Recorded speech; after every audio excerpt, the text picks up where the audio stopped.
వికారాబాద్ జిల్లా చౌడాపూర్ మండలం అంబేద్కర్ యువజన సంఘాల అధ్యక్షుడు అశోక్, ప్రధాన కార్యదర్శి కోస్గి కుమార్ ఆధ్వర్యంలో భారత రాజ్యాంగ రూపశిల్పి భారతరత్న డాక్టర్ బిఆర్ అంబేద్కర్ వర్ధంతి కార్యక్రమాన్ని మండల పరిధిలోని వివిధ పార్టీల నాయకుల, యువజన సంఘాల నాయకులు ఘన నివాళులు అర్పించడం జరిగింది. ఈ కార్యక్రమంలో చౌడాపూర్ మండల కాంగ్రెస్ పార్టీ అధ్యక్షుడు అశోక్ కుమార్, మండల బీజేపీ పార్టీ అధ్యక్షుడు బందయ్య, మాజీ జడ్పీటీసీ రామదాస్ నాయక్, మాల మహానాడు వికారాబాద్ జిల్లా అధ్యక్షుడు వెంకటేష్ తదితరులు పాల్గొన్నారు.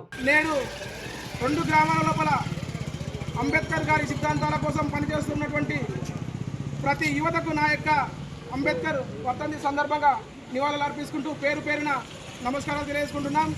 ఏది ఏమైనప్పటికీ మనకు ఆ మహానుభావుడు వల్లనే మనము ఈరోజు ఒక ఉన్నత పదవులు కానీ, ఒక రాజకీయ పరంగా కానీ, ఒక అన్ని రకాలుగా రిజర్వేషన్ పరంగా ఆయన చూపినటువంటి మార్గంలో మనం నడుచుకుంటూ ఆయన ఆశయాల కోసం, మరి అదేవిధంగా పూలే అంబేద్కర్, బాబు జగ్జీవన్ రావు మహనీయులు ఇలా చెప్పుకుంటూ పోతే చాలామంది ఉన్నారు.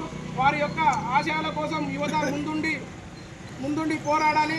మన కులచల మండలంలో కాకుండా మన చౌడాపూర్ మండలంలో లోపల ఒక యువత ఆదర్శంగా మహానుభావులను తీసుకొని ఆశయాల కోసం, వారి యొక్క సిద్ధాంతాల కోసం యువత చెడుదారిన పోకుండా పెద్దల సూచనల మేరకు, పెద్దల చెప్పిన మాట వినుకుంటూ వారి యొక్క ఆదేశానుసారం, వారి యొక్క సూచనల మేరకు చౌడాపూర్ మండల కేంద్రంలో వివిధ పార్టీలకు అతీతంగా జరుగుతున్నటువంటి ఈ యొక్క కార్యక్రమంలో చౌడాపూర్ మండల కేంద్ర అభివృద్ధి విషయంలో ఒక కుల, మత, వర్గ విభేదం లేకుండా పార్టీ ఈ పార్టీ ఆ పార్టీ అని కాకుండా అందరం ఏకదాటి మీనికొచ్చి మన చౌడాపూర్ మండలాన్ని అన్ని విధాలుగా అభివృద్ధి చేసుకోవడానికి మంచి అవకాశాలు ఉన్నాయి.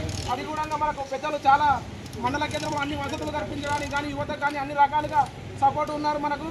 అదేవిధంగా యువత కానీ, రాజకీయ పార్టీల నాయకులు కానీ అందరం కానీ ముందుండి ఐక్యతతోని చౌడాపూర్ మండలాన్ని అభివృద్ధి పదంలో తీసుకుపోవాలని కోరుకుంటూ నాకు ఈ అవకాశం ఇచ్చిన సభాధ్యక్షులు, మండల అంబేద్కర్ సంఘాల అధ్యక్షులు అశోక్ గారికి, మరి ఇక్కడికి వచ్చినటువంటి ప్రతి ఒక్కరికి పేరు పేరున నా యొక్క నమస్కారాలు తెలియజేసుకుంటూ ముగిస్తున్నాను.